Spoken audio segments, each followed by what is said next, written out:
Didn't you get an offer to sell the company for $400 million? Yeah, I did. Would have made you super rich. Why didn't you say yes?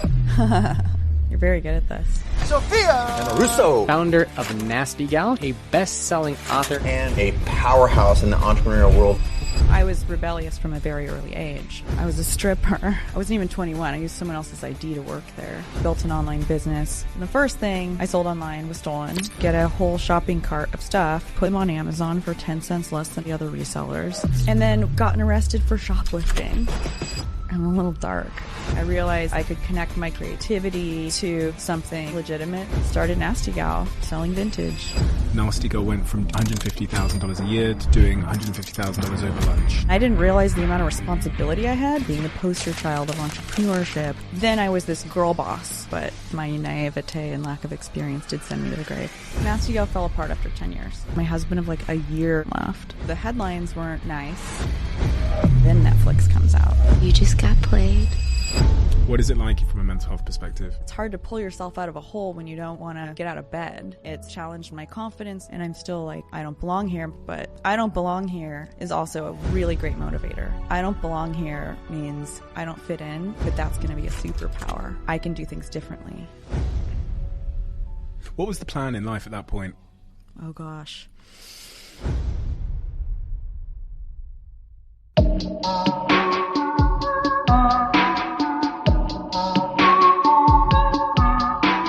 Sophia, take me back to those suburbs in San Diego and give me your earliest context. Wow. I was born in San Diego at Sharp Memorial Hospital. Only child, eternally an only child. I think wound up having the personality of probably 7 children and the challenge of maybe 7 children for my parents. We moved a few times. You know, our house was like, it was happy-ish when I was young. I lived in San Diego till I was 7, and it's a beautiful place. And I so wish we would have stayed there, but we moved to beautiful Sacramento, California. And that was really the suburban experience where, you know, when you're a little kid, you don't know what a suburb is, and chasing the ice cream man is great. But once you get older, living in the suburbs, if you have any amount of curiosity about the world, the homogenous, you know, nature of living in the suburbs is something that totally crushed me. I knew there was more out there, and I didn't know what it was, but I wanted out from a very early age. What did you want at a very early age when you say you wanted out? Oh, yeah. What did you want? Yeah, I wanted out of my family home. It wasn't happy. My parents didn't get along. I was playing referee, you know? Really? Yeah. At what age? Starting at like 10 or something.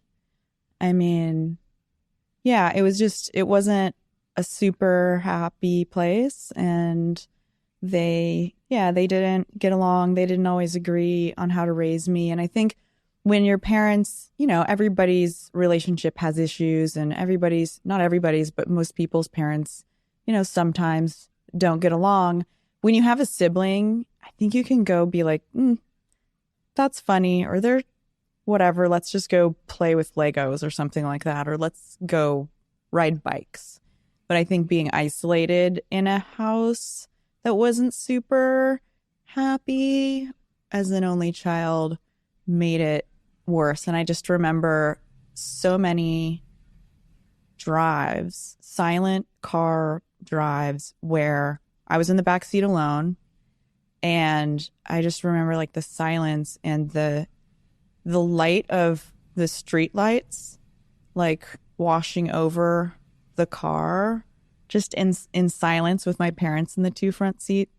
Yeah, they were really like only affectionate after like an argument, and even then it was like, I don't know, hand holding or something. They were very strict as well. I had to beg to go to a boy's birthday party in 6th grade. We weren't super religious, but my mom grew up in the 50s in a Greek Orthodox household. Just not puritanical, because that sounds less cultural than Greek Orthodoxy, but strict, you know. What about money? A lot of A lot of Yeah. arguments happened in my household when I was younger because of money. Yeah. I mean, my dad did loans, and my mom sold houses, but tract homes in the suburbs. And they were both working with builders and banks and manufactured homes. And so on the weekends, by the time I was, I don't know, maybe 10, my mom was working in the model homes that are all kind of dressed up, and you can tour them and pick your manufactured home and change a couple things. And there's like a fake keyboard in there and just all kinds of funny things to play with. And then, so I was with my dad on weekends, and they both worked entirely commission. So I've never seen either of my parents work for a salary. And my mom's dad didn't work for a salary, and my dad's dad owned a motel, and they all grew up on a motel. So there's like generations of my family who wouldn't necessarily call themselves entrepreneurs, but they're people who ate what they killed, and that's what I witnessed. Money was good, I think, when I was like, when we were in San Diego. And I think it got tougher over time.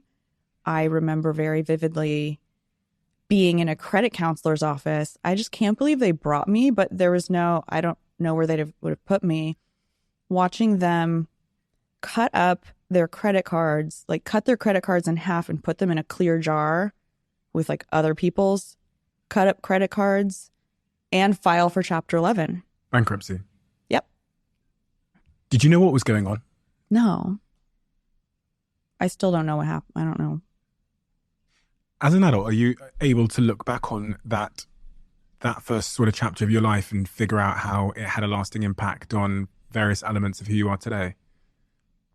I think it allowed me to, even though it was so challenging younger in life, to learn how to assimilate into different environments, to, I guess, entertain myself independently, to realize that authority was like, adults were not trained to be parents and weren't any further along with their maturity sometimes than I was at my age. I looked at teachers and thought, wow, you have domain expertise, you know some stuff, but I can tell that like you're morally bankrupt and I don't trust you. And why have I been put in your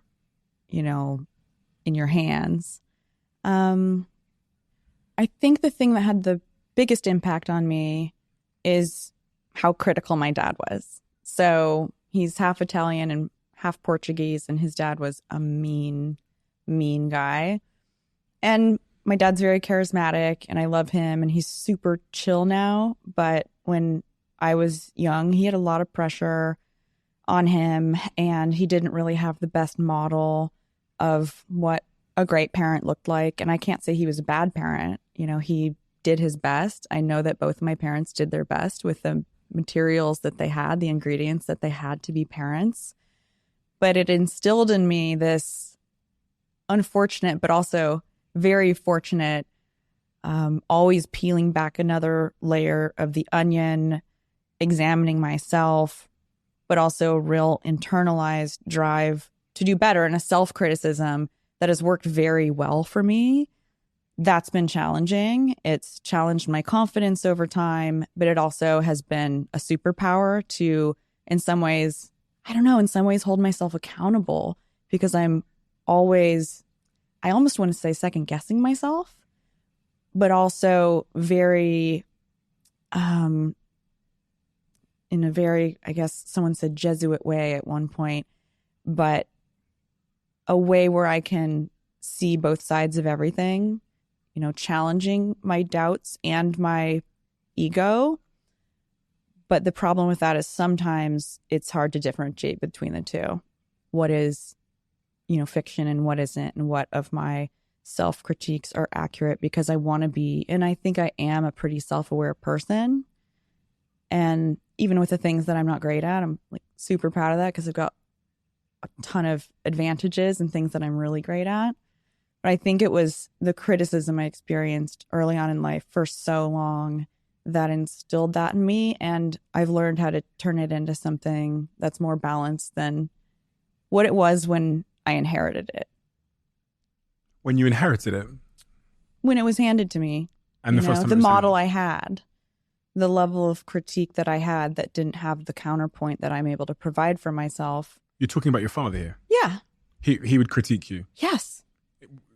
When you say critique, do you mean, oh, that's naughty, don't do that? No, like that's not how you do something, or why'd you do it like that, or can you not, or, I mean, I love my dad, and he's, as both of my parents have gotten older, they split when I was 17, and I've just watched them both become such better people. I remember congratulating them when they finally split up and was so glad at 17 years old. And I was also like, I'm out of here. See ya. You seem to become a bit of a rebel, from when you moved out of your parents' house for the next couple of years.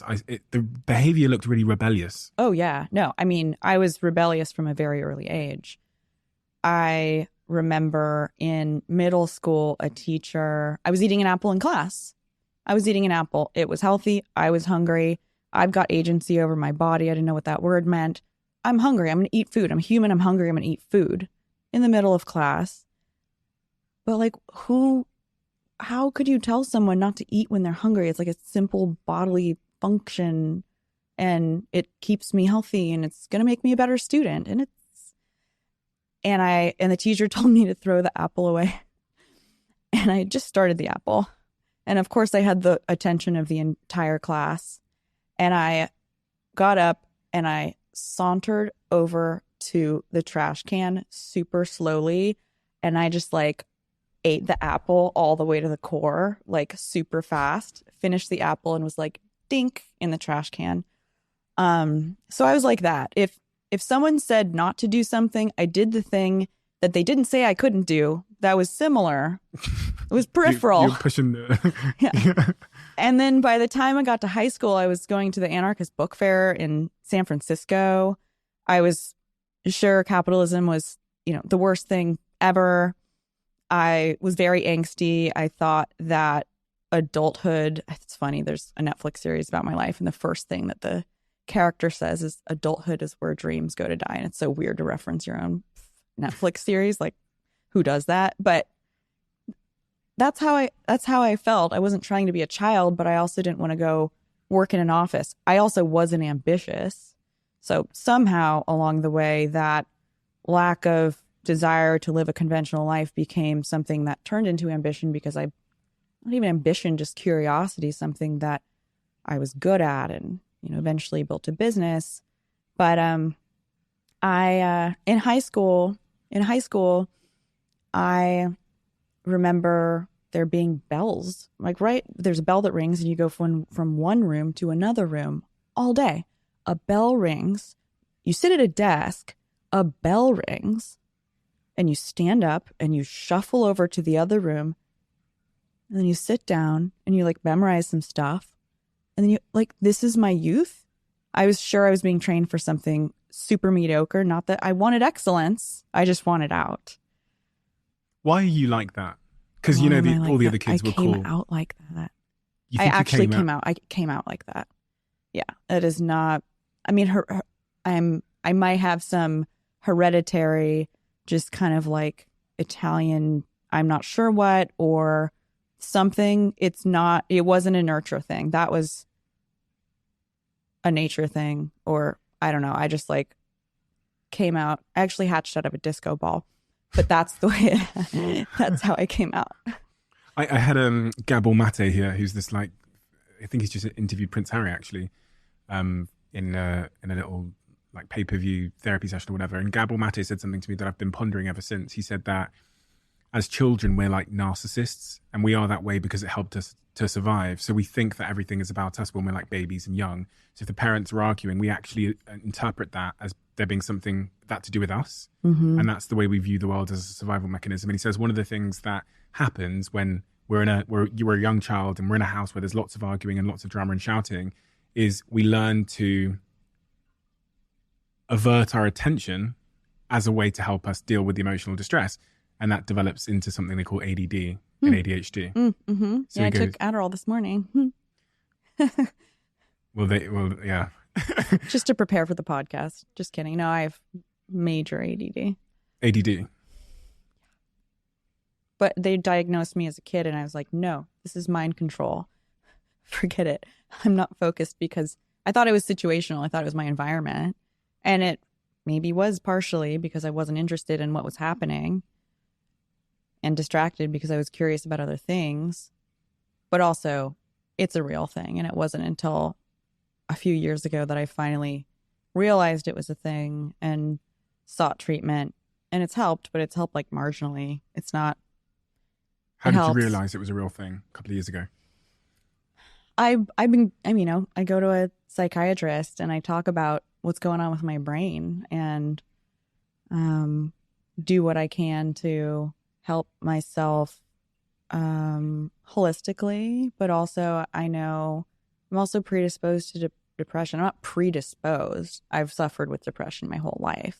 Since when? My whole life. I can't remember an age where I wasn't depressed. I wasn't always miserable, but I'm a little dark. And that's not something, it's hard to pull yourself out of a hole when you don't want to get out of bed.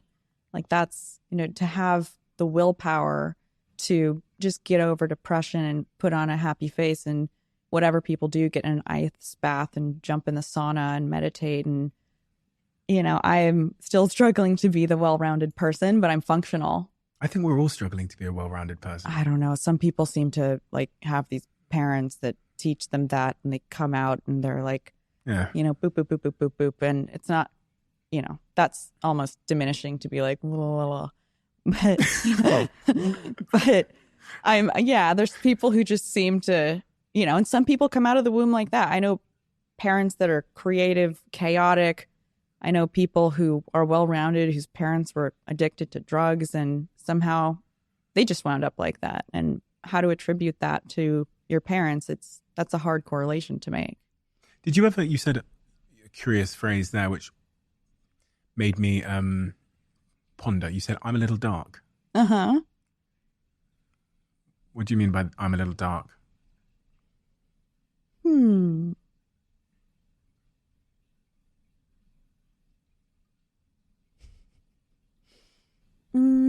Why are you giggling? You're making me think you are a little dark. I am. I'm not evil. God. I'm not a witch. I guess I've just, like I said, I've struggled with depression. I'm not a bubbly person. I'm not someone, as a child, my mom has said, you only laughed when something was really funny. I think kids run around like laughing and smiling because they're like children or something, but I had to have a reason. I'm not sure why, and it's still kind of like that. And maybe it's, I don't know, as an adult, it's become something that requires, it's just being genuine, and maybe I'm not impressed. Maybe in general, I'm just skeptical. You went to see a psychiatrist when you were 16? Oh, I went to see a psychiatrist when I was like 10. I mean, Really? I was in therapy when I was like 10, 11. With what symptoms? Trying to be diagnosed. Like, what's wrong with her? Why can't she stay on task? Oh, Why is she so weird? Why doesn't she get along? Why is she distracted? So I have report cards that say, chooses to disturb others, doesn't stay on task. It's stuff like that. It was like, I was always like, not paying attention, curious about something else, engaged with something else. It wasn't always to be rebellious. Sometimes it was very good-natured, and I would get in trouble for things that I didn't think were bad or intend to be bad. But it was also just a very willful, independent thinker who didn't fit into a traditional educational environment.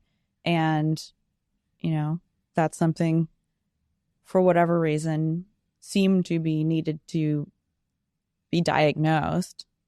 But then I was like, no, I'm not taking Wellbutrin, and I'm not going to take, it's like an antidepressant. I didn't take it. I was like, no, I'm not taking any of this. When did they, what age were you? That was by high school. So you were 16-ish around that time when they... Yeah, 15, 16. And I was like, I don't feel like myself. I feel wired and weird. And I got, I think I got Ritalin, and someone tried to buy it off me. And like, high school, and I was like, what? I don't even get it. And I was like, I'm just throwing this stuff in the trash. I didn't. And then so you get diagnosed and prescribed an antidepressant at 16-ish. Mm-hmm. Your parents break up at 17-ish. Mm-hmm. You leave I move out. You move out. I move out at 17 before I graduate high school. I was homeschooling, so I got my diploma in the mail. I thought the most embarrassing thing would be to wear the cap and gown. I was like, what is that? I don't understand. What's the tassel? Why do you have to wear a robe? What is this robe?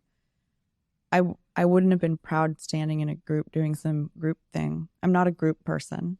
Even though I've built a lot of really powerful communities, I don't assimilate well into groups. And I think groups are responsible for the most heinous things in like human history. So,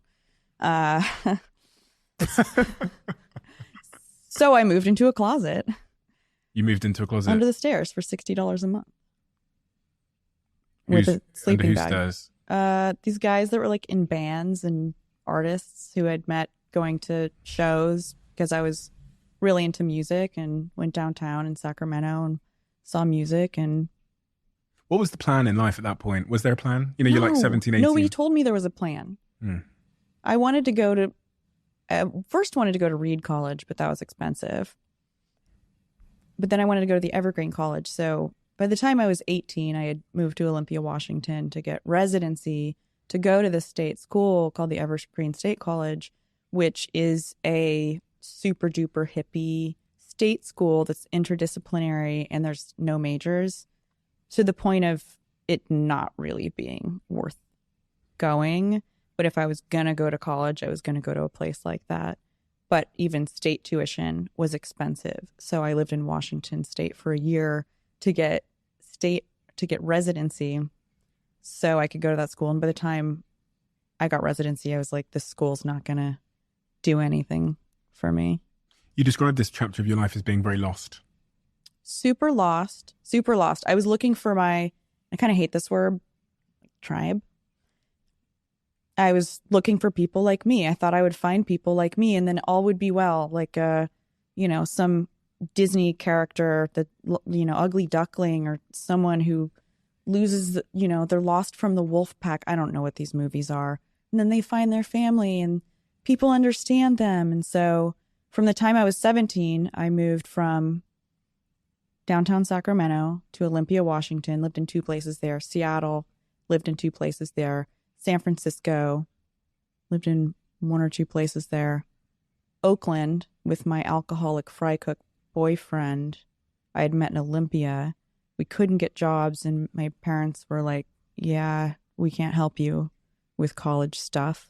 So then we moved to Portland. I was a stripper. I was lost. That's an interesting turn of events. Yeah, that was an interesting turn of events. And that chapter of your life in some ways mirrors the transience of the start of your life. You said you moved to like 8 or 10 different schools when you were young. And then when you leave the nest, you end up bouncing around, as in your own words, like looking for your family. I was looking for some place to belong and I never found it. And I kind of love that because it's forced me to make my own and forced me to stay a creative thinker. And also, I don't know, this isn't fair, but the people in some of those communities like peaked and never left. It's like, I listened to pop punk in high school.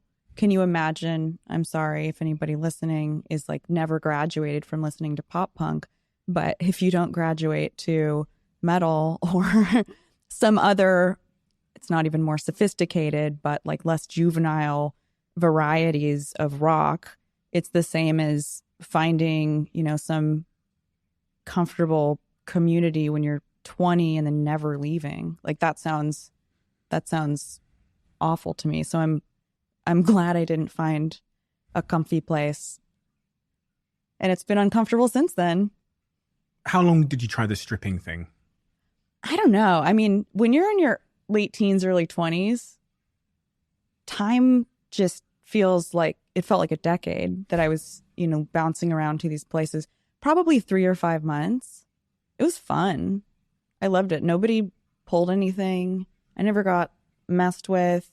I drank my White Russians and ate the Subway sandwich from next door and played photo hunt. And I wasn't even 21. I used someone else's ID to work there. And I got to dance to music that I liked. I made money. I didn't really have to engage with anybody. And I got really comfortable with my body in a way that I hadn't before. And that was cool.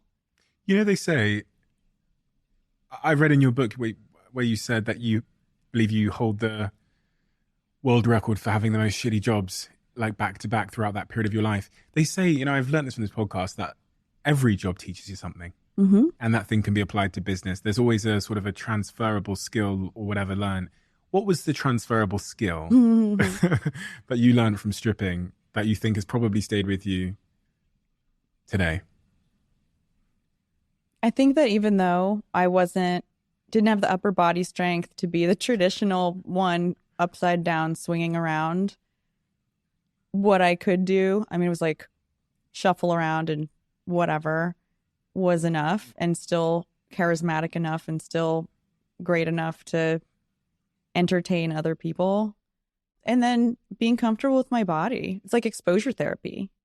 You know, I was the girl at 18 who would like make out with someone, and then if I was like naked or something, I'd like put on my clothes to go to the bathroom or something. I was like I didn't sleep with anybody till I was 19. So I was kind of late. By 20 I was stripping in Portland. That escalated quickly. I'll tell you the crescendo of that experience. So dating Wade, the alcoholic fry cook who was 10 years older than me. I was on birth control. I went off birth control for like one day, and we were hardly even, you know, engaging in the way that someone might like get pregnant, like so briefly, like that day, and then no other day. Sex. You're like, yeah, I'm like, I don't know, I don't know who's watching, and I wound up pregnant. So I'm like 20, maybe 19, and I went to the sliding scale women's clinic, and it was the only day I could get in, but it also happened to be the day of my court date because I had gotten arrested for shoplifting. So I had to have the women's clinic write an excuse to the court telling them why this poor girl couldn't make it to her court date. And the whole thing I kept following up to be like, when is it rescheduled? And I think they all just felt so bad for me, it kind of vanished. But that was like, okay, no more shortcuts. It wasn't like, I'm going to go be a CEO. But it also just taught me that breaking some rules puts you in other people's hands. And I was, you know, being arrested. I'm not as autonomous as I would have liked to have been. And, you know, even with stripping, to a certain extent, it was a shortcut. I was trying to evade, like, working hard, but it was also a lot of fun. But that was a low point. I've had lots of low points. But at least it's like this, right? It's been like this. You know, it doesn't ever go that low. There's clearly a slight issue here with authority. And it feels to me like the ultimate authority, which is the law, eventually was like, you can't fuck with us. We're not the teacher. Yeah, it was like, okay, like maybe just figure out how to get along, you know? It wasn't like, wow, I'm going to go have a career and do everything. I'm going to just do everything differently. But also, I just didn't want to cut corners. I didn't want to end up not in control of my environment or stuck in jail or something stupid. Shoplifting. Mm-hmm. Why'd you make that sound? I don't know. It was fun. What was your favorite thing to steal? I don't endorse shoplifting. Neither do I. My rationale for shoplifting was that there was so much excess in, you know, our culture that it would never make a dent to steal organic tampons from Fred Meyer, which is like Target in Portland or whatever. So I when I did get caught, and this was my favorite thing, was just walking out with stuff. So I would get a whole shopping cart of stuff. I had a little teeny tiny little razor thingy. So I knew where the sensors were, and I would cut them off if they were there and pile a shopping cart high and just walk out with no bags or anything. I did it at grocery stores. I furnished apartments. I walked out of places with like literal rugs this high, just walked out because nobody expects you to be that like obvious about it. They're looking for somebody who's like putting stuff in their pockets. And when I did get caught, I had like a George Foreman grill, I think a basketball, organic tampons, some food, really nice shower curtain rings. They were metal, and then they had like ceramic. They were heavy, and they had like a ceramic thing that said hot, and then the other one said cold. And I was like, yes, this is luxury. It's worth jail time. So that was, yeah. And, you know, I built an online business, and the first thing I sold online was stolen. So another thing, and I learned this from people who were professionally trying to like avoid getting jobs and participating in capitalistic culture, which is a privilege. It's lazy. I was really young, and I just didn't want to work. You know, it was some kind of quasi-political lazy excuse for just not working hard. Anyway, I learned from some of the best. I had a friend who had written a book called Evasion, literally. And I would go into Barnes and Noble, and they had a no chase policy. Like, I knew what the policies were at these places. Because if their employees chase someone shoplifting, it's going to cost them way much more if they get like knifed or something than it would for them to lose a few books. And so I would go on Amazon, and I would look at the best-selling books. This is in 2002, 2003. It's like, and even look at the ratio of most expensive book to least pages, so I could stack them, as many of them as high as possible. And I would just walk to the front, like the front of the store would have all the best sellers in huge stacks. And I would just like pile them high. I look like an employee, like who's carrying a huge stack of books. I was right in the front of the store, and I just like walked to my car, and I'd put them on Amazon for 10 cents less than all the other resellers. I'd sell them overnight. I'd ship them media mail, and I'd pay my $350 a month rent. Why weren't you scared? I think I was, but it's when you get scared that you get caught. And it's when you hesitate, you fail. It's the same thing. If you're snowboarding and you're like, uh-oh, it's kind of icy, let me look down, you're just like, pff, catch an edge. If you're surfing and you look at the nose of the board, pff, right? So even that taught you a life lesson. I guess. That job also. I'm not proud of this. I was really young, and I was finding my way. I never stole from individuals. That was like not on thesis for me. You can justify it. No, I couldn't justify it. I would never feel comfortable doing it. But big box retailers, I was like, So by this time, you're getting a little bit acquainted with the internet and selling things on the internet, clearly, because you're selling stolen stuff. Yeah. Vintage. Mm-hmm. Why vintage? Why did you start to sell vintage clothes? Yeah. So by 2006, I had gotten some real jobs, you know, after I'd worked in shoe stores and record stores and photo labs and Subway again. I dry cleaners. How did you get on with those jobs? They didn't last very long. I I'm like not jobs surprised. where you alphabetize things, though. So record stores, photo labs, bookstores. I like paper. Makes me feel important for some reason. Mailing things. I don't know. It worked out with my eBay store. And the last job I had was in the lobby of an art school in San Francisco at 79 New Montgomery Street called the Academy of Art University. And it was a job I got because I needed to get health insurance. And at the time, you couldn't get health insurance with a pre-existing condition. Is this your hernia? Yeah. The hernia. The hernia. Yeah. So a hernia, if you don't know what it is, is a place, it's a hole in your muscle wall that your guts poke out of, and it makes a little bump. And I had one kind of in my groin area called an inguinal hernia. And it didn't hurt, but they're kind of dangerous because they can, like, if your muscle tenses up or something, they can get strangulated and necrotic, which is a disgusting word. So I had to get it fixed. But before I got it fixed, it was kind of fun. I shaved everything but the hernia. My poor boyfriend. And yeah, it was entertaining. It was kind of funny to have like a small lump in my pants for a few weeks or something.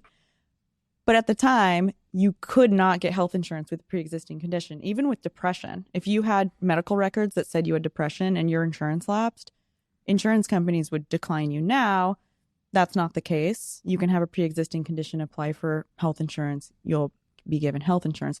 You could only get health insurance with a pre-existing condition like a hernia with group health insurance with a job.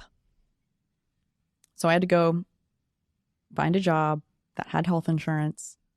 And I got this job in the lobby of the art school as a campus safety host, which was a different way of saying you're cheaper than a unionized security guard. And I wore a starchy white shirt. It was like a men's clothing. I had to wear this awful uniform with like a magnetic thing here that had my name and the school's logo on it, and check students in and say, hi, you need to sign in. Can I see your ID? That was. Were you doing anything sort of criminal at this point? My job, no. So all of your money came from that job and. Yeah. And so there was a 3-month waiting period for health insurance. And while I was there, I had some downtime in this lobby, and there's a computer. And there was no Facebook or Instagram at the time. This is 2006. And I was starting to get friend requests from these eBay sellers on MySpace. I wore only vintage. I was like, rootin' tootin' scootin' to like oldies and rock and roll and dive bars and subsisting on burritos. I loved vintage. I wore vintage. I wasn't necessarily into fashion, and I didn't want to be in fashion, but I loved style and I loved vintage and I loved thrifting. And I saw what they were doing, and their auction prices were crazy. Like, I thought Haight Street was expensive because I had shopped at thrift stores and found great stuff, and saw what their auctions were going for. And these were actual prices that the customer was determining. They would start the auction price at $9.99, and these things were going for like $200, $300. And they were just making it look like something that Sienna Miller, some boho, at the time it was like boho, Olsen twins, Sienna Miller kind of vibes. And they would do that, put this stuff online, and the customer determined the price. And it was so much money. And so I thought, okay, so I waited my 3 months for my health insurance because there was a 3-month waiting period. I got the hernia fixed. And I started an eBay store, and I wasn't trying to be an entrepreneur. I was trying to legitimately not work for anybody. And that's when I realized that I could connect my curiosity and independence and creativity and resourcefulness to something legitimate that made money, that I learned from every step I was taking, and started NastyGal selling vintage out of my boyfriend's apartment. Before that point, would people have called you lazy or unmotivated? I didn't know any people who would have said something like that because my friends were just like me. So objectively then, objectively, I think just lost. I think it would be a judgment to say I was lazy. I can relate to so much of what you've said, especially all the stuff about authority. Like, I just decided to stop going to school, and I was polite about it, but I've always had a challenge with authority. Every job I had through that period of my life lasted for 3 months. I was just call center hopping, get to the bonus threshold, quit, gives me 2 months where I don't have to get a job, call up another call center. I've employed those people. Yeah, I'm one of them. and it's funny because I think people would have looked at me in school and stuff and said, like, written me off. Oh, he's lazy. Well, my thesis is that most people are lazy, and you should be lazy for things that you absolutely hate doing. You should be. So yeah, I'm only motivated by things I'm curious about. If someone assigns me something, like I've tried to write a second book. I published 2 books after Girlboss, which was a thing. I cannot be assigned something. It either comes out or it's not there. Do you think that's the rebel in you? That's it is, but it's why everything I do is so inspired and honest, and I don't want to be like I'm unique, but because you never accepted or learned compliance. It's an actual representation of who I am and what I think and how I feel and my perspective, instead of a manufactured version because somebody has given me an assignment. Like you didn't even want the bell in school to tell you what to do. No. It's a gift and a curse though, right? I mean, it's pretty logical that you would question a bell ringing and someone moving from one room, the same room, to the next room every single day. Do you think anyone else questioned it? For what? Do you think anyone else questioned it? No. No. But if you really think about it, it's pretty wild, right? That eBay store that you start in your free time when you're working that job that you took to fix the Heron, it was successful.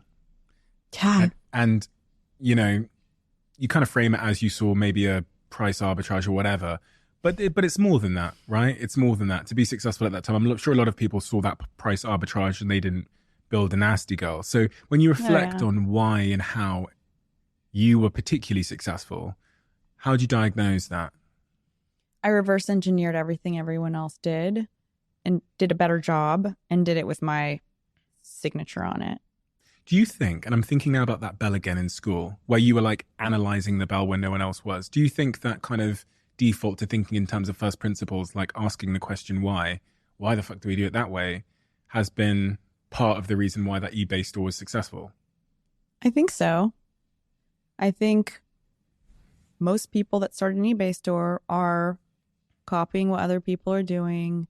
They might reverse engineer some things and see what their competitors are doing. And I did that, but I just did it 10 times better with a totally different spirit, with excellent copywriting, with great styling and great models and increasingly better photography. And I was extremely resourceful. I would buy stuff on eBay and sell it for more than I paid for it. I was searching for Yves Saint Laurent just misspelled, you know? Misspelled. But even that's first principle thinking. That's like, you've got a convention on one end, which says just like, do what's being done. And then you've got these like first principle thinkers who kind of think first about what they know to be true. And they're really good at filtering out convention. Mm-hmm. They can kind of see through it at the truth. Whereas convention like is safety, it's comfort, it guarantees you a pre-tried blueprint. So people follow that. But then these other little rebels, they have this almost inbuilt ability to just like fucking see through to that truth that nobody can see. And in that case, I mean, that's a great idea. But even caring more about the copy and you having your own belief as to why the copy mattered or the photography, like why photography really, really mattered. On eBay. Yeah, on eBay. You know? Which a lot of people wouldn't have had. Like that's And it was called NastyGal. The spirit of it was really irreverent. Mm-hmm. At the time, the eBay sellers were selling like, you know, it was called Mama Stone Vintage was a really big one. And it was all very hippy dippy and vintagey. And mine was vintagey, but it was like very hard hitting, edgy. I named it after an album by a woman named Betty Davis, who had an album called NastyGal. She was so stylish in the 70s, put out some incredible records, was married to Miles Davis for a short period and was allegedly too wild for him. Her lyrics are just so, and I was stripping her music when I was like 20. And then I was like, cool, NastyGal. And it cut through the noise. And I think when you start a business and you don't need to survive, you might have more time to navel gaze, or you might do things super conventionally. But when you need to survive, there are certain things that other people have done right that you can see, you know, accelerate what it is that you may do on your own, but learn from them and then also take and make your own way. I think had I tried to do things completely differently than everybody else, I wouldn't have survived. I would have been dead in the water. Speaking to something really interesting there, which is like this balancing act between naivety, which is great for innovation, and then convention, which is great for staying alive. Like I'm talking about like the NastyGal needing a CFO. Yeah. You see what I mean? Or like, that's how I feel when being a young founder, 21 years old, start this business. It grows incredibly quickly. Okay, the naivety made us interesting, but our naivety will also send us to the grave here if we don't know what we don't know. I've been to hell. I died and now I'm in the afterlife. It did send me to the grave. My naivete and lack of experience did send me to the grave. It happened so fast. That's a quote. It was shocking how fast it all happened. NastyGal went from doing $150,000 a year to doing $150,000 a day, and then $150,000 over lunch. Mm-hmm. Yeah, $150,000 over lunch. It was either a day or over lunch that we all worked out of this warehouse. It was a bunch of kids in the East Bay in Emeryville. I had this 7,000 square foot warehouse, which I thought was the hugest thing.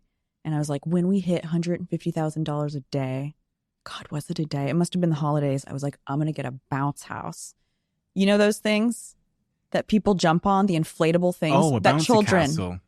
children jump on. It was an call it bouncy upside down horse and its legs were in the air. When you jumped on it, the legs like... That's what you wanted? And in between, on our breaks, we got to jump in the bounce house. I was like 23, 24 years old. It did happen really quickly. To be fair, now you say it, when we raised investment for the first time, the first thing I bought was a £13,000 slide, big blue slide, which we had in our office. That was the first thing I bought before we got desks. So talking about naivete. I paid off my mom's mortgage. Oh, did you? Okay. I couldn't do that with investor capital, but I probably... No, it wasn't with investor capital. No, it was the first time I made money. Yeah, my slide was with investor money. Okay, yeah, no. Those investors did really well. They got bought out within 6 months, so they got a big return. But good job. Yeah. What do you attribute at such a young age? I'm just going to interview you for a second, because you couldn't have had a ton of experience under leaders to give you a model of what leadership looked like. You were naive. I couldn't empathize with the people I was managing because I had never experienced leadership, and I just showed up and I did what needed to happen and what I said I was going to do. I didn't understand that people needed to be held accountable because I held myself accountable, especially C-level executives and grown-ups whose careers were longer than I had been alive. Like, how did you do that at such a young age? Well, I think I messed up. I think like for the first 2 years, I hired people that were very, very inexperienced. And I reflect and I go, I think I did that because I thought they were easier to manage. And I couldn't fathom the concept that I could hire someone who was 2 times my age and 3 times my experience. And they'd want to come here and be with us with our slide and dogs and tree and basketball court and ball pool. And they would like take us seriously, but also like be like, maybe there was an insecurity about how I'd manage them. And so what ends up happening is I hired lots of like young people. I remember the BBC did an article saying, is this the youngest company in Britain? Because I think we were like somewhere, but our average age was maybe 20 or something. And we had like 100, almost 100 people, and you feel the strain of that. You feel things breaking.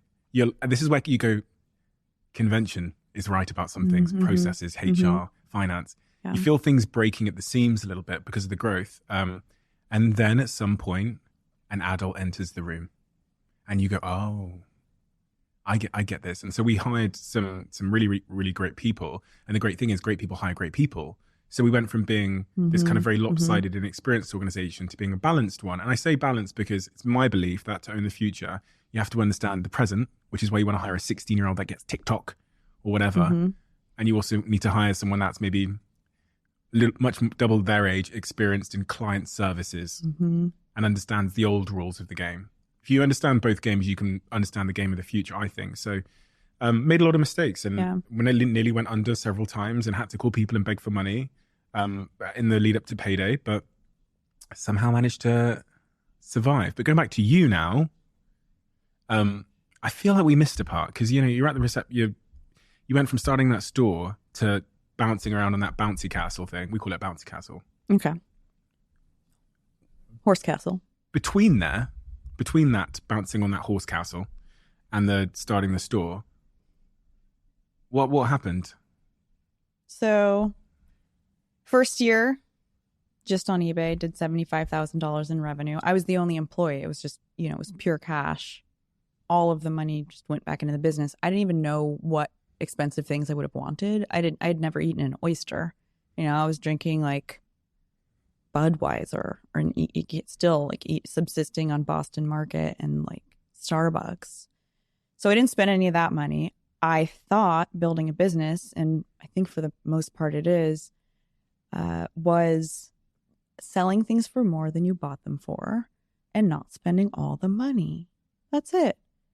That's all. And so I bought things. I sold them for more than I paid for them. And no one else would have given me money. Parents weren't going to give me money.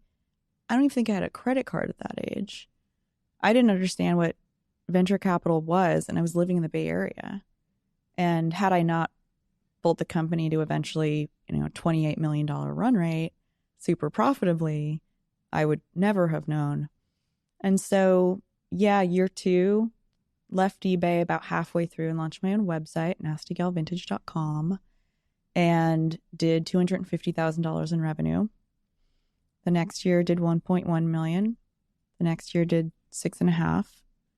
And the next year did 12. And I was coming off a $12 million a year revenue, owned 100% of the company. I had a bunch of kids working for me.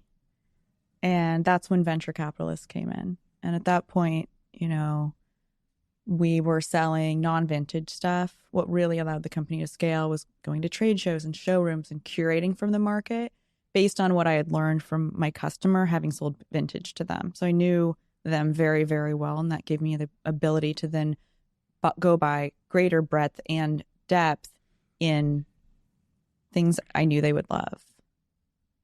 And that's what, 2011, 12?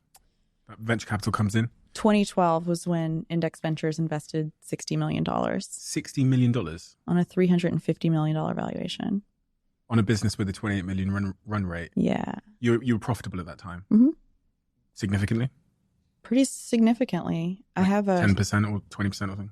I don't know. I don't know. I didn't even look at that. I never had to learn to read a P&L because my company was profitable, and I just, generally knew how much it cost to run.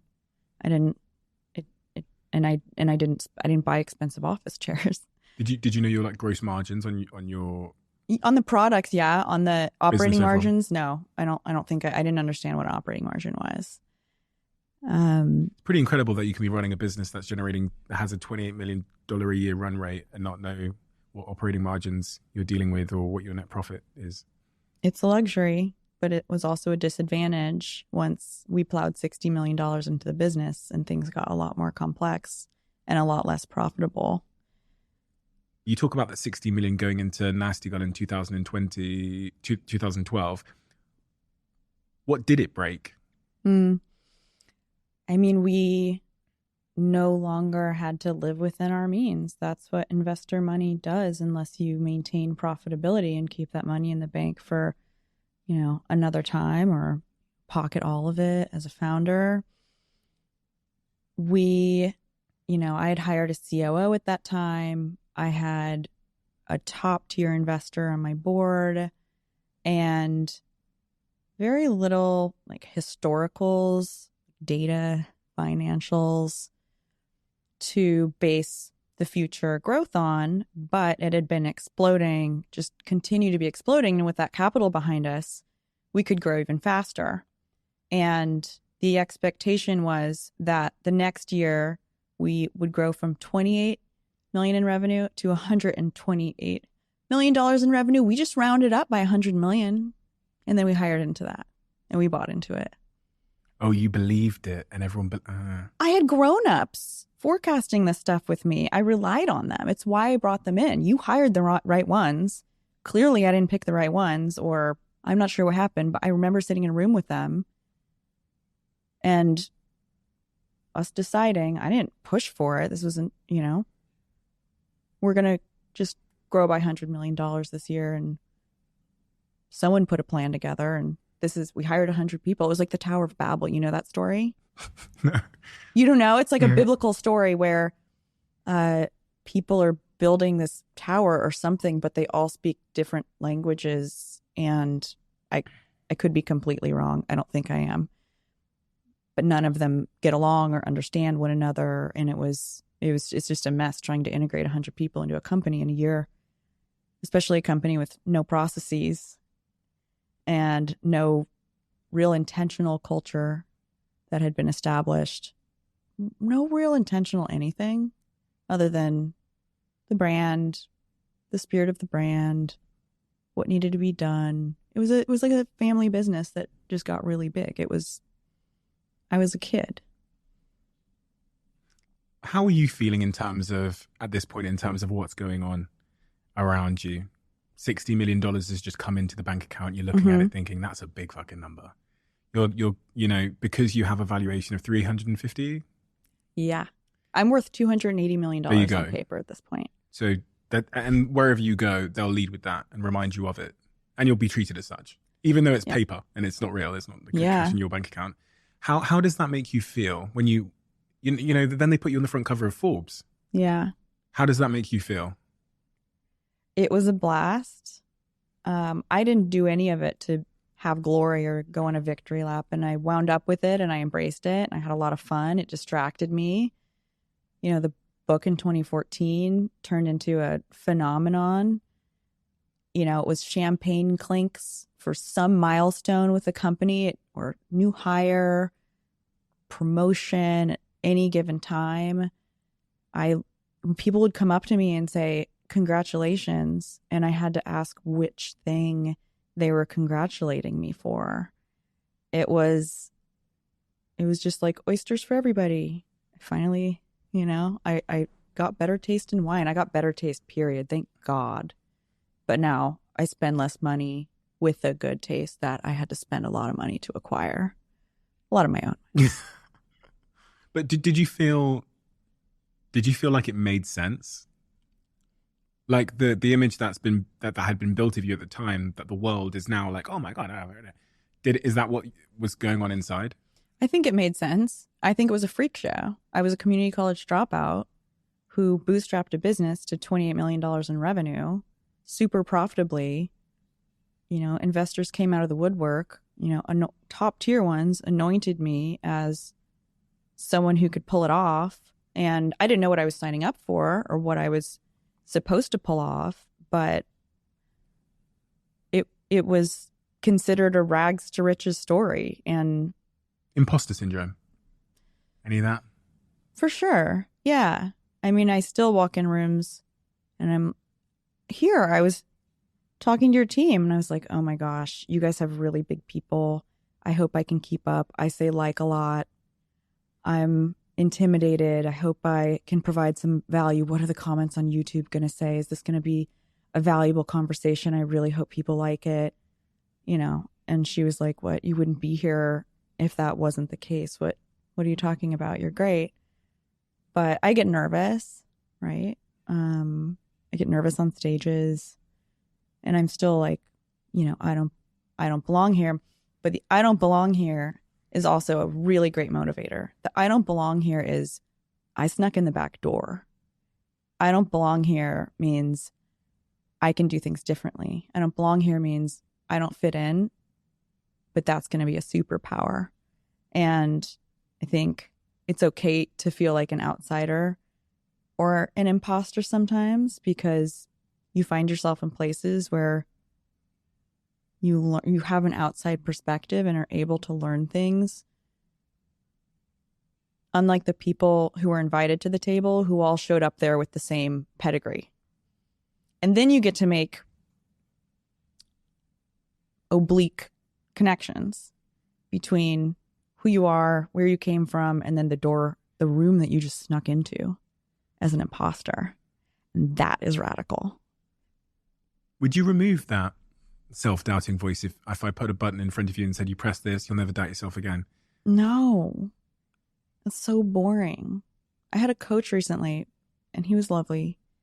We did 5 sessions. He was like $5,000 a month. And I was like, taxes. I'll buy something else to save on taxes. And he was like, can you imagine? He asked me that question. And I was like, but what would I struggle with? Who would I be if I didn't have challenges and I was happy all the time? It's like the scaffolding would fall apart or something. That's a story I tell myself.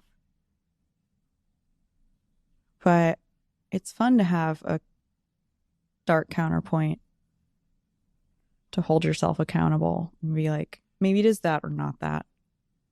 And I think that counterpoint is an opportunity to gain self-awareness. Do you think it's additive to your performance or reductive? I think it can slow me down and I can make really slow decisions because I doubt myself. But beyond that, I think I've found a way to harness it that really works for me.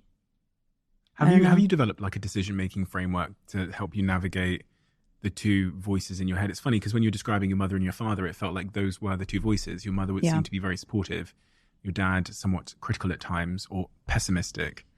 Have you found a way of being able to juggle those voices so that you can make decisions decisively and quickly?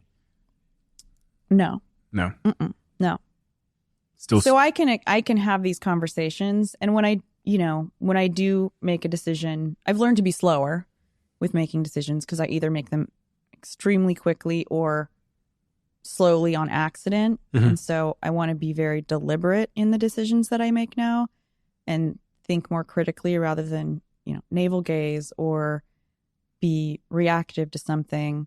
I went to this retreat, even though it's not really a luxury experience, with 30 other people called the Hoffman Process. And it's 7 days with no phone, no internet, no books, no music. You're with 30 other people and you're going through this process of mapping your patterns from your childhood against your parents and how you inherited that. And it's all directly correlated. And basically graduating from your emotional child into an emotional adult.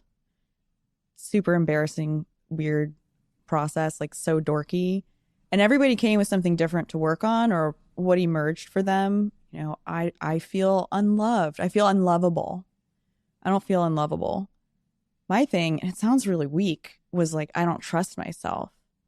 I don't think I'm deceiving myself, but I think I can rationalize a lot of things to the point where I'll tolerate them too long.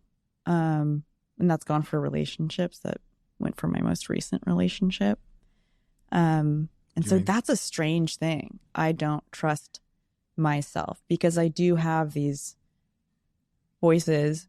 I don't have voices in my head, but I can see things from any perspective and not be totally attached to either one to the point of being slow and asking for too much advice.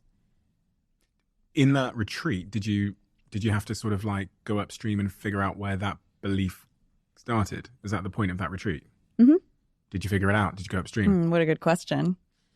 You're very good at this. Oh, thank you. Yeah. I think it was that my parents didn't agree on how to raise me, that I felt misunderstood, that my good intentions were sometimes construed as troublemaking, that the fact that I didn't fit into the environment I was raised in, I was not accepted, and I was some kind of weird deviant when I was just being myself and felt punished for being myself. And I think that gave me like a lack of confidence or something. And I don't identify with being an unconfident person. But when it comes to decision making, when everyone around you is telling you a different story about yourself than you have and doesn't understand why you operate the way you do, that is really with integrity and in line with who I was and what I needed to be successful as a child.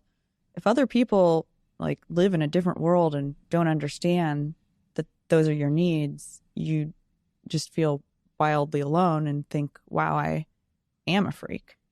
And that found its way into my career through the public too, which has been super fun, being told I'm something that I'm mostly not. What have you been told you are? Oh gosh. So NastyGal fell apart after 10 years. It was a quick rise, and it was a slow rise, and it was a relatively quick fall, couple years in the making. And when it did fall, the headlines were crazy because I had all this press from this book I published and being the poster child of entrepreneurship, going on the victory lap. National Enquirer had a picture of me and it said rags to riches, like straight up tabloid American dream stuff, like a caricature. And I didn't realize the amount of responsibility I had to like other people as an example. Like I kind of did, but as some symbol for entrepreneurship or my generation, generation of the entrepreneurs coming up behind me, or at least what the press thought I was responsible for. There were headlines like, does the failure of NastyGal mean millennials aren't ready to lead? And it's like, wait, how is one example representative of a generation? And I've also read headlines like, when the Netflix series came out, the worst thing about Netflix's Girlboss is its source material. Not even the show, just me.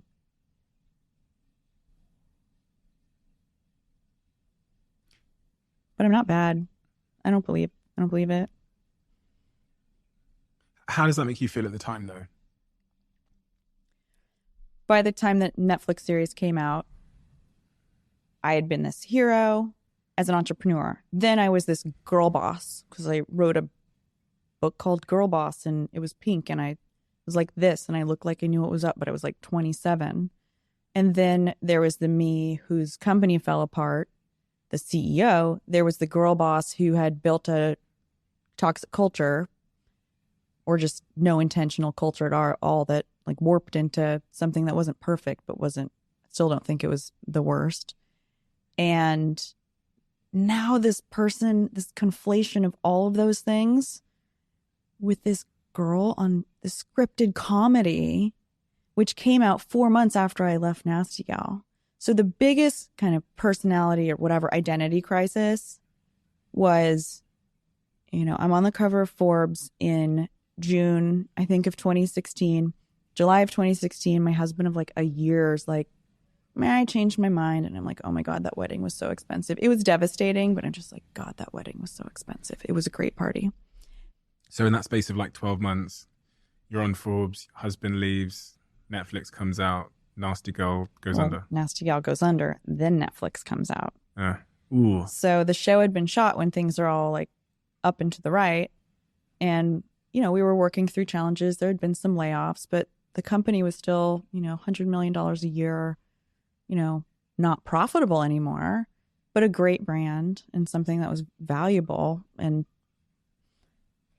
eventually, fell apart. And that there was really a conflation of the hero, the failure, and now this girl 4 months later who's a caricature of a person I was when I was 22 in a scripted comedy, playing someone named Sophia, starting an eBay store called NastyGal, when for the first time in 10 years in my adult life, since I was 22 years old, I'm no longer associated with the thing that I had built. And now there are 130 million homes in 195 countries watching a story of someone that I was no longer had trying to move on and to move on when there's a full PR campaign about who you used to be. You're someone who's, as you said, you've had a long history with mental health challenges. What is it like in that 12-month period? What's going on from a mental health perspective? I had fallen in love again. I think I was still like traveling. I started another company. I maintain my mental health partially because I keep going. I don't stop and like lick my wounds. I think I was also on antidepressants.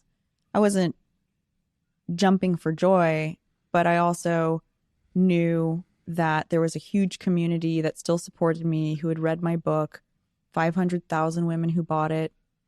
And I went on to start a company called Girlboss right as the Netflix series was hitting, put on our first conference, and I had my podcast, and I moved on quickly. And even though the headlines weren't nice, the people who followed me, my friends, my relationships, everybody in my network, nobody bailed. Like, the girls who were inspired by Girlboss were refreshed that I had face planted publicly because everyone else is face planting in private. And in the same way that watching some random community college dropout from Sacramento start a business with an internet connection and a computer, it gave them license to, yes, they were inspired, but also embrace their own failures because the hero face planted publicly.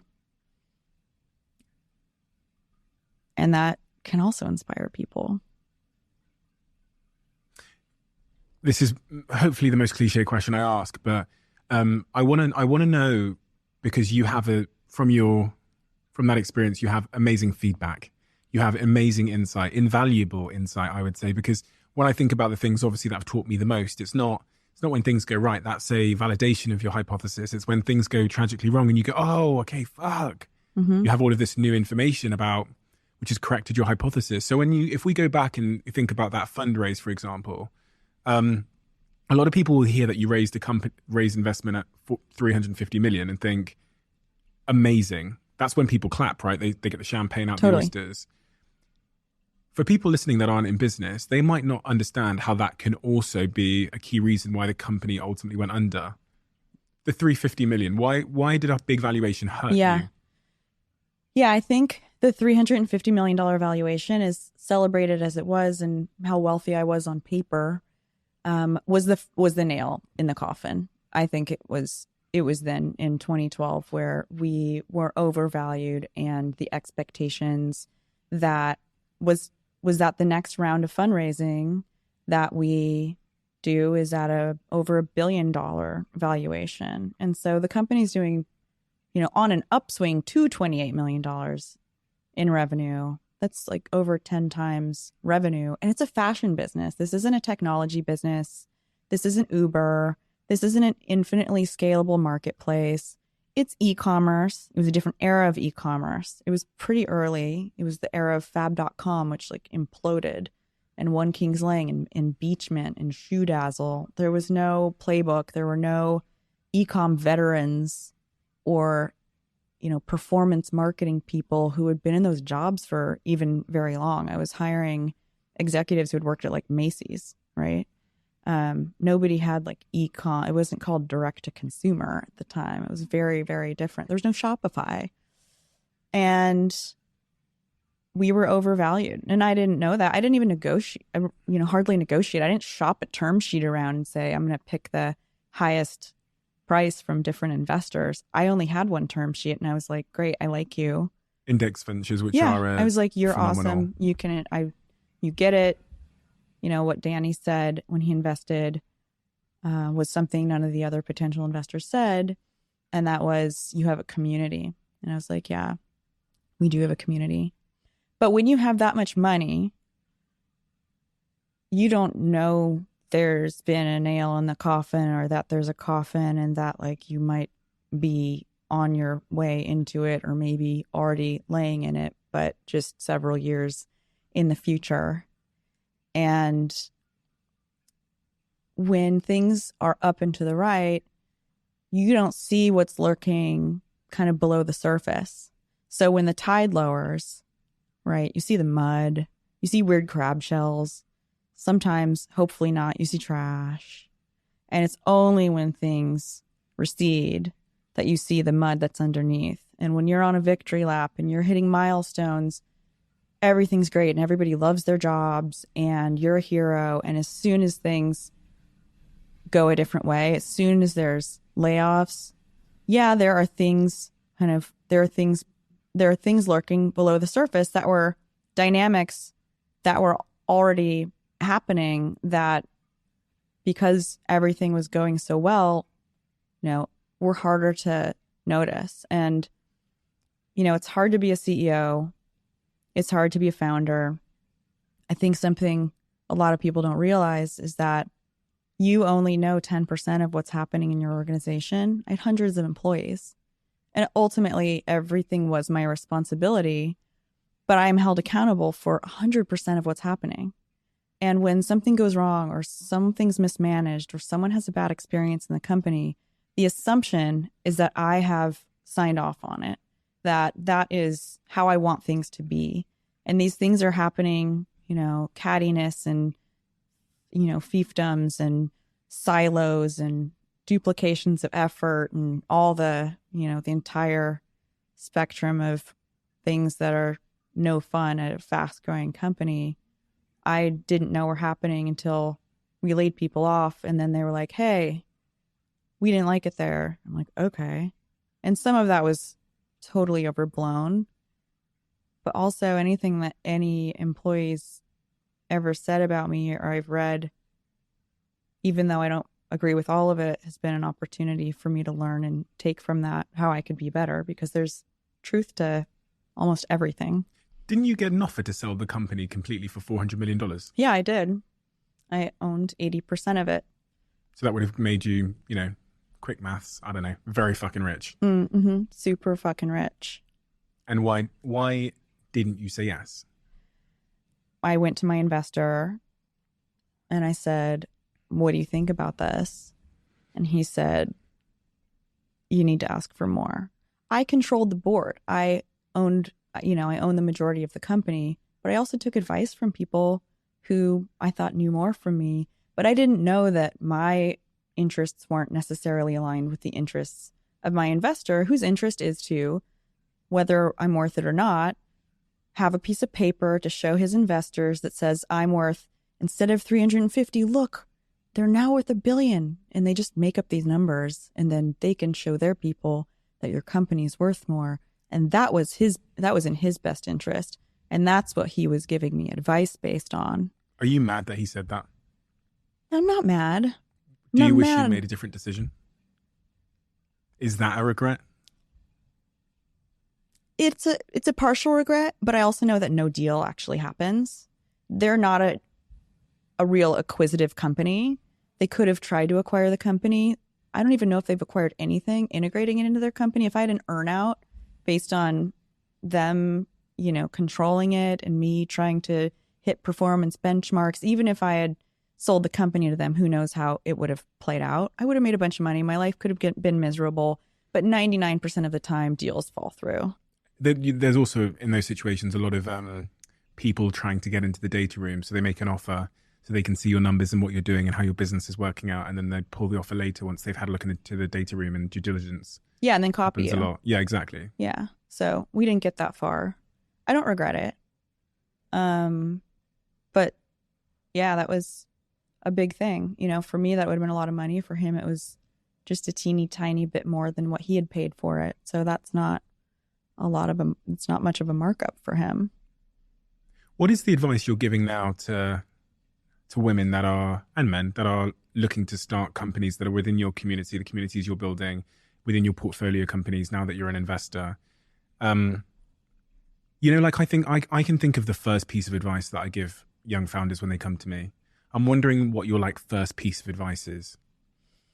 I think for bootstrap founders, the advice would be different. For founders in my portfolio companies who are raising venture capital, my advice would be get as far as you can before raising a single dollar. Validate your idea as soon as you can with the ugliest, most basic, quickest thing. Your first product should be super ugly. Get it in front of people and get some idea of whether it's valuable or not before you go raise money, before you even try to market it. Talk to every customer, every potential customer, and bootstrap it as long as you can, if you can, because when investors do come in, your company's going to be worth more than if you would raise money when you just had an idea and were asking for a check. When you do raise money, having a reasonable valuation is important. And a lot of founders optimize for price because bigger price an investor pays, the more ownership the founder has. The more they're worth, right? The more they're worth, and the more eventually they could make if they sell the company.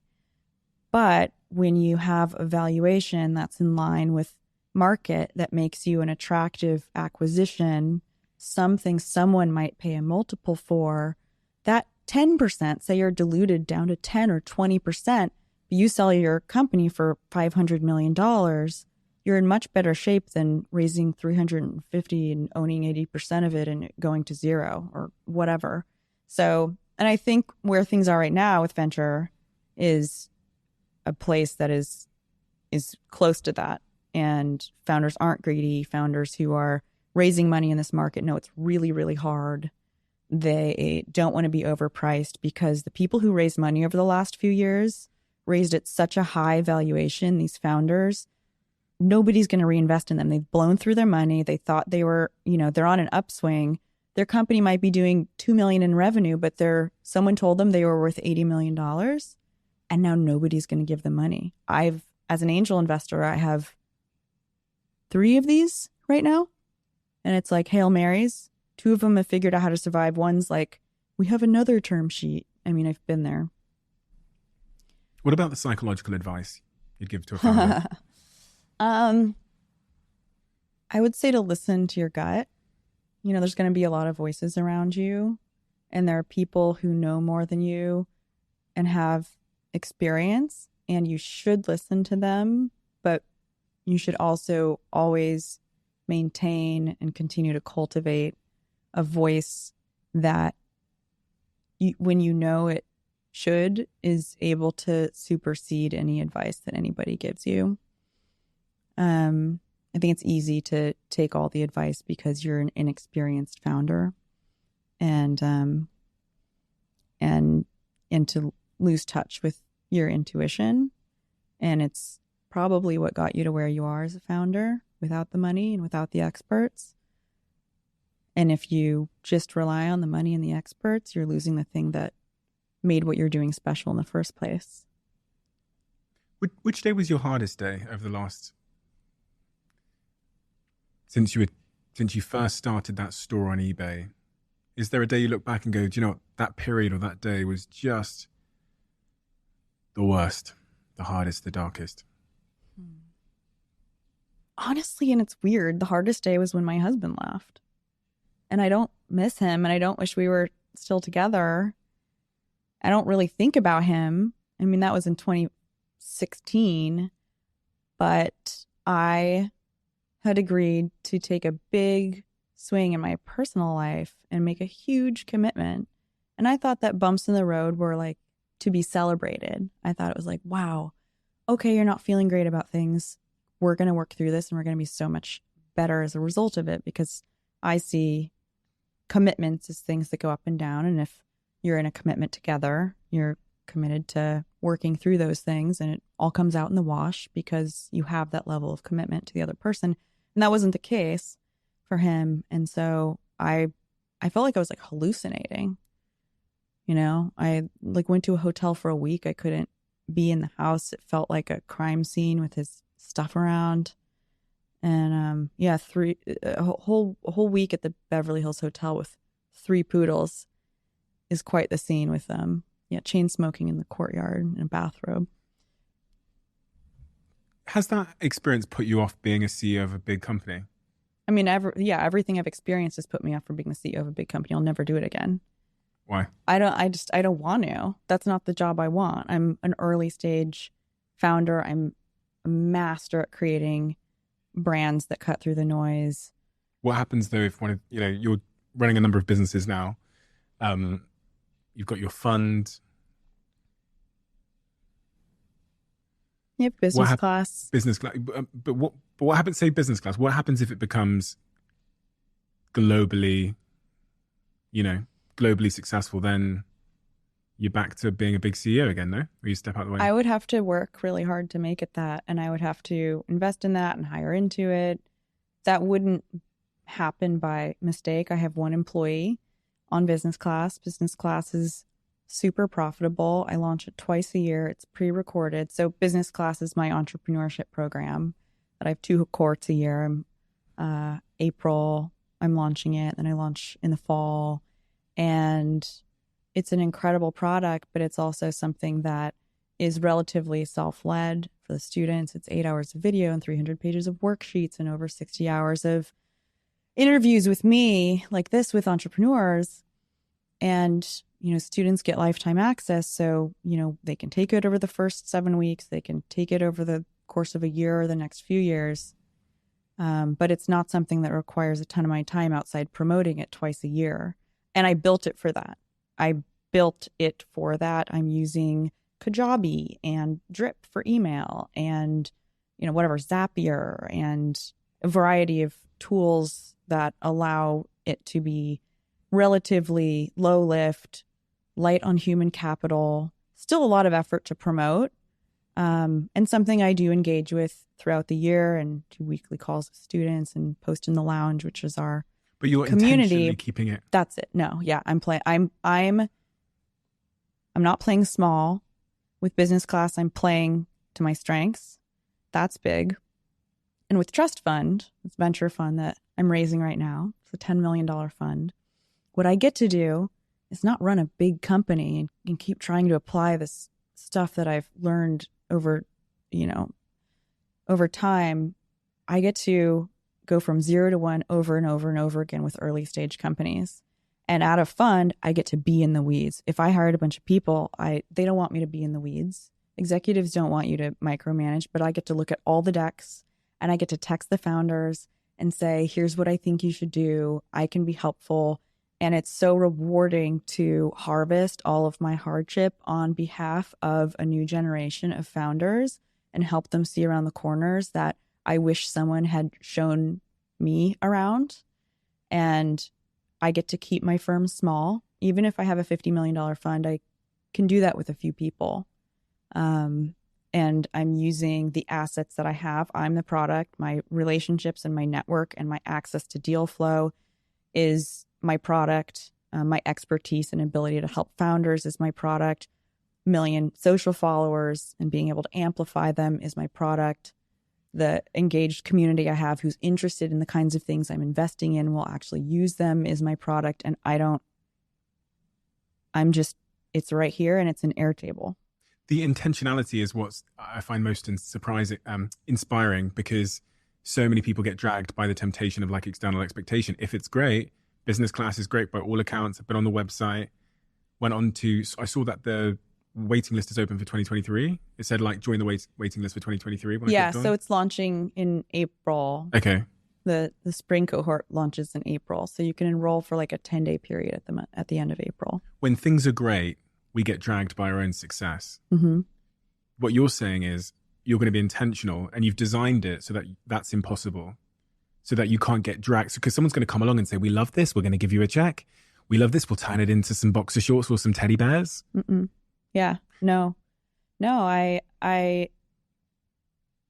have had the privilege of knowing what's on the other side of success, and that a lot of it is not what you sign up for, and that when you are successful, you're stuck in it.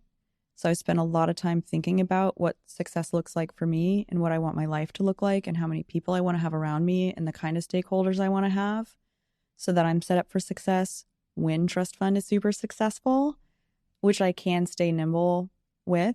And with business class, I've engineered that. Revenue was down last year to the year prior, and that's okay. It's still profitable. I'm not going to hire a bunch of people or a CEO or plow a ton of money into it, trying to solve problems and pivot things. So if I come along and I say, I'm going to invest 10 million, Sophia. We're going to hire a CEO. Okay. But you take the money. Yeah. Take the money. Just for the record, guys, when it's there, take real money. Take the money. Magical thinking. Mm-hmm. What is that? Yeah, I mean, you can call it magical thinking. You can call it magical thinking. You can call it manifestation. You can call it prayer. You can call it whatever you want. I think it's,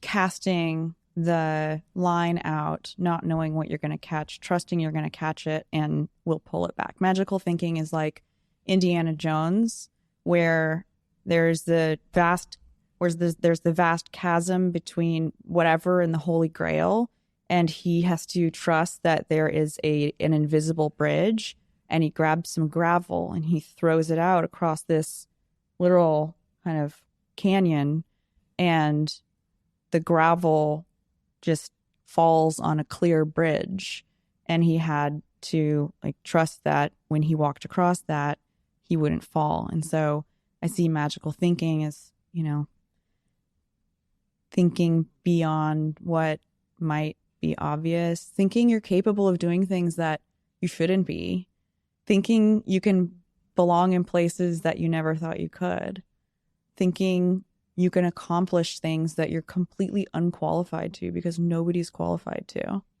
Being able to see yourself in a life, in a world that's beyond your wildest imagination, and just staying there. We have a closing tradition on this podcast where the last guest leaves a question for the next guest. Your question is, unfortunately, not the hardest question in the world. I really wish you'd been given a real stitch-up one. But yours is a fairly straightforward question, which is, what is your proudest moment? My proudest moment is paying off my mom's mortgage. I mean, that I can do that. That was crazy. That was the first thing I did. What about this then? What's going to be your proudest moment? This requires a little bit of magical thinking. Understanding what is meaningful in my life and actually spending time on it. You haven't figured that out?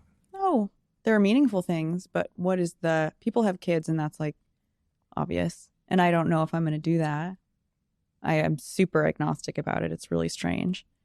I'll be 39 in a month. But I think like finding that and hanging on to it. Like what is that? Is there some big meaningful thing that I'm going to find and cling to till I die? You know, and it's easy when it's family or easy when it's a kid and you can create these meaningful things in your life.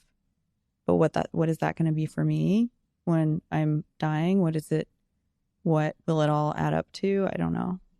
Sophia, thank you so much for your time. Thank you for the inspiration. You've been an inspiration for me for many, many, many years, and that's why I reached out to you to sit here with you. And you are absolutely a superstar in many, many respects. Thank you. You're built for podcasting, but also because of your inclination to be open and honest and vulnerable. You're incredibly inspiring in the stories you tell and the way that you tell them. So thank you so much. It's a real honor to meet you, and I'm equally privileged that you said yes to come and do this. Oh my gosh! No. And I mean that. I'm not just like gassing you up or anything. I mean that. No. Thank you. You're superb. And I can't wait to see what you do with both Trust Fund and Business Class, because they look like exceptional projects. I've looked into the reviews of Business Class, and with your fund, with the amount of information you've learned from your twisting, turning professional career, you clearly have a huge amount of intellectual leverage and firepower that makes for a great fund founder. So I look forward to seeing what you do there. Thank you. Thanks.